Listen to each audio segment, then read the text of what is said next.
पुराने ज़माने की बात है कि एक बादशाह था जो अपनी राया पर बड़ा मेहरबान था।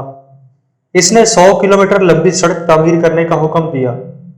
जब सड़क तामीर होगी और इसके इफ्तिताह का वक़्त आया तो इसने अपने 3 वज़ीरों से कहा, एक बार पूरी सड़क का जायज़ा लेकर आओ ताकि पता चल सके कि कहीं कोई नुक्स बाकी नहीं रह गया। तीनों वज़ीर चले गए।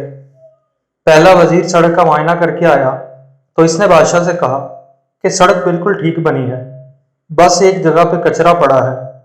दूसरा वज़ीर आया तो उसने कहा सारी सड़क अच्छी बनी है, मगर एक जगह पे कचरा पड़ा हुआ है, अगर वो उठा लिया जाए तो सड़क पर उंगली उठाने की गुंजाइश बाकी नहीं रहेगी। तीसरा वज़ीर आया तो वो बहुत थका हुआ नजर आया और पसीने में उसके कपड़े गीले हो चुके थे। उसके हाथ में एक थैला भी था। बादशाह को इसने बताया कि बादशाह सलामत, सड़क तो बहुत आलीशान बनी है, मगर सड़क पर मुझे एक जगह कचरा पड़ा नजर आया जिसकी वजह से सड़क की खूबसूरती मांद पड़ गई थी। मैंने इसको साफ कर दिया।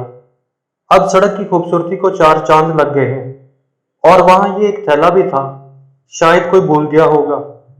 बादशाह सुनकर मुस्कुराया और कहा, यह कचरा मैंने ही रखवाया था, ये थैला भी। इस थैले में कीमती जेवर हैं जो तुम्हारा इनाम है। फिर बादशाह ने बुलंद आवाज में कहा, दावे तो सब करते हैं और खामियां भी सब निकालते हैं और सब चाहते हैं कि सब कुछ अच्छा हो जाए, मगर अमल दरामद कोई नहीं करता।